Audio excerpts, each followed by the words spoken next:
Isa sa pinakamagaling na import sa kasaysayan ng Hinebra at ng PBA si Justin Brownlee.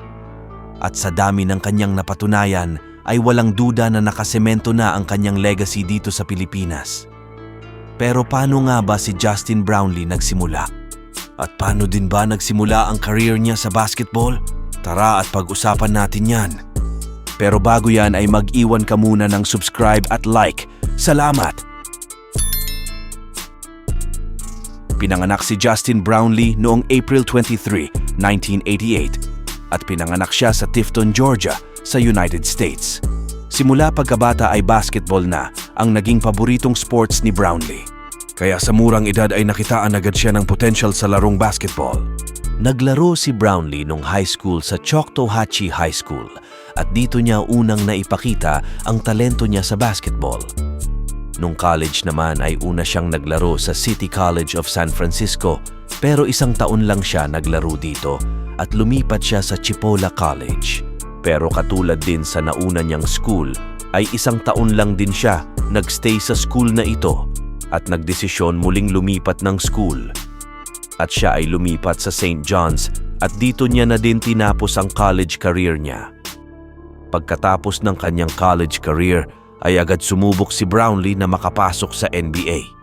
Pero siya ay hindi pinalad at naging undrafted sa 2011 NBA draft. Dahil siya nga ay naging undrafted ay nagdesisyon na lang siya maglaro overseas. At una siyang naglaro sa Mexico at nagsunod-sunod na yon at naging import sa iba't ibang bansa. At nakailang beses din siyang naglaro sa NBA G League para sumubok ulit makapasok sa NBA. Kasabay nito ang pagiging import sa iba't ibang lugar. Pero noong 2016 ay doon na nagbago ang lahat para kay Brownlee. Ang import ng Hinebra noon na si Paul Harris ay na-injury at kinailangan ng Hinebra ng panibagong import. At doon na napagdesisyonan ng Hinebra na kuhain si Justin Brownlee. At sa unang laro ni Brownlee para sa Hinebra ay natalo agad sila kaya madami ang nagduda sa kanya at sa kakayanan niya. At gusto na siyang palitan agad ng iba. Pero nung nakapag-adjust na si Justin Brownlee ay nagpatuloy na ang magaganda niyang laro. Patuloy na siyang nag-dominate sa PBA at dahil dun ay natulungan niya ang Hinebra na magkampiyon muli.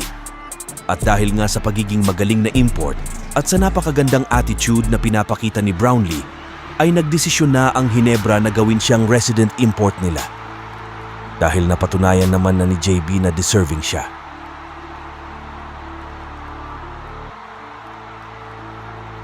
At sa ngayon ay nakapagbigay na si JB ng 6 na championship para sa Hinebra at naging 3 times best import na din siya. At dahil nga sa patuloy niyang pag-dominate sa PBA ay napagdesisyonan na din ng Gilas na gawin din siyang isa sa mga naturalized player. Dahil hindi lang basta sa pagbabasketball magaling si Brownlee. Magaling din kasi siyang makisama at masasabing siya ay may pusong Pinoy. Kaya hindi din nagtagal ay naging naturalized player na din siya ng Gilas. At dito ko masasabi na dahil dito ay sinemento na ni Justin Brownlee ang pangalan niya sa Philippine basketball. Pinangunahan ni Brownlee ang Gilas Pilipinas na makakuha ng gold sa SEA Games at sa kakatapos lang na Asian Games.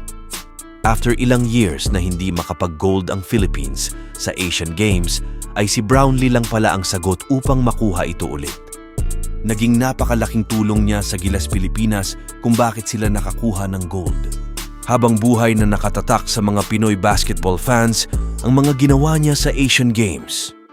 Mga historic at classic games ang binigay niya sa ating mga fans at ginawang proud ang buong bansa.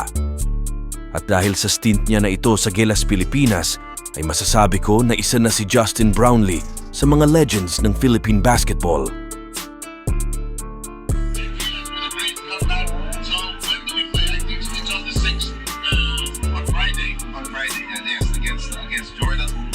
Salamat sa panunood mga kabasketball. Huwag kalimutang mag-iwan ng like at subscribe. Comment mo na din kung kaninong istorya ang gusto mong mapanood. Ako pala si Basketball TV at magkita-kita tayo ulit sa susunod na video.